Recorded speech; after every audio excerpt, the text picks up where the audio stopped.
Hello সবাইকে। তো চলো আজকে একটা হেলদি অ্যান্ড টেস্টি রেসিপি দেখাই, যেটা তোমরা চটপট বানিয়ে ফেলতে পারবে নিজের জন্য। তোমরা লাঞ্চ বা ডিনার যে কোনো টাইমে খেতে পারো। তো ফার্স্টে আমি একটুখানি চিকেন সেদ্ধ করে নিলাম, আর তারপরে কিছু ভেজিস আমি কেটে নিয়েছি। চাইলে তোমরা অনেক কিছু আরও অ্যাড করতে পারো বা কিছু লেসও করতে পারো। তার মধ্যে কয়েকটা আমি চিকেনটা সেদ্ধ হয়ে যাওয়ার পর নুন দিয়ে করেছি, অবভিয়াসলি চিকেনটা সেদ্ধ। তারপরে কিছু সুইট কর্নও অ্যাড করে নিয়েছি। যদি শুধু সুইট কর্ন দিয়ে করতে চাও তাও করতে পারো। তারপরে আমি 1 চামচ মতো জাস্ট তেল ইউজ করেছি, চাইলে নাও সতে করে নিতে পারো, বাট আমি একটু সতে করে নিয়েছি বিকজ এখানে আমি গাজরটা একটু বড় বড় করে কেটে ফেলেছিলাম। তো একটু সতে করে নিলে একটু বেশি তাড়াতাড়ি সেদ্ধ হয়ে যাবে, তো খেতে একটু টেস্টি বেশি লাগবে। তারপরে এর মধ্যে আমি গাজর আর ক্যাপসিকাম, তার মধ্যে কয়েকটা পেঁয়াজ কুচোনো আমি এখানে দিয়ে দিলাম। আর তারপরে এই সেদ্ধ করে রাখা চিকেনগুলোকে একটু ছিঁড়ে ছিঁড়ে নিয়েছিলাম, ওগুলোকেই কর্ন সেদ্ধ কড়াইতে দিয়ে দিলাম। মাঝে মাঝে আমি না সতে করি, চিকেনটাকে সতে করি না, সেদ্ধ হিসেবেই খেয়ে নিই।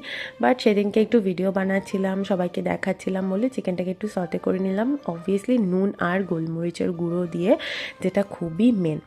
হেলদি খাওয়াটা সবার জন্য খুব জরুরি, শুধুমাত্র যারা ওয়েট লস করতে চাইছো তার জন্য নয়, নিজেকে ফিট রাখতে গেলেও হেলদি খাবার দাবার মাঝে মাঝে খাওয়া প্রয়োজন। অ্যাকচুয়ালি হেলদি খাবারটাই খাওয়া প্রয়োজন, আনহেলদিটা বরঞ্চ মাঝে মাঝে খেলে তাতে কিছু হয় না। বাট হেলদি খাবার দাবার যতটা পারবে ততটা খেয়ে নিজেকে ফিট রাখা খুবই ইম্পর্ট্যান্ট ডেইলি লাইফের জন্য। তো সব কিছু আমি একটা বাটিতে নামিয়ে নিলাম। তো তারপরে আমি এখানে একে একে ইনগ্রিডিয়েন্টসগুলো আরও অ্যাড করব। তোমরা এর মধ্যে চাইলে বাঁধাকপিও দিতে পারো, মানে সতে করার সময় ছিল না আমার ঘরে, তাই জন্য আমি দেইনি, আর আমার এইটুকুতেই পছন্দ। তারপরে আমি পেঁয়াজ, শসা আর টমেটো কুচি এর সাথে অ্যাড করে নিলাম। দেওয়ার পরে আমি দিয়ে দিলাম এই 100 গ্রাম মতো টক দই। অনেকে আমি দেখেছি চিকেন স্যালাড বা চিকেন চাট যাই বলে থাকো এটাকে, অনেকে মেয়োনিজ দিয়ে খায়, যাতে কোনো লাভ নেই। অ্যাকচুয়ালি এটা টক দই দিয়ে খেলেই বরঞ্চ খুবই লাভ আর খুব হেলদি হবে। এর মধ্যে আমি আর কিচ্ছু অ্যাড করিনি, শুধু ওপর থেকে একটু চাট মশলা ছড়িয়ে দেবো। আমার তো ভীষণ ভালো লাগে খেতে, আমাকে যখনই দেবে আমি তখনই খেয়ে নেবো।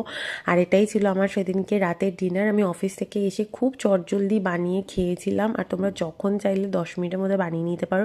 ওপর থেকে একটু ঝুরি ভাজা ছড়িয়ে খেয়েছিলাম, আর আমার তো ভীষণ ভালো লাগে। মাঝে মাঝে স্যুপ না করলে এটাই খাই। তো আজকের জন্য টাটা।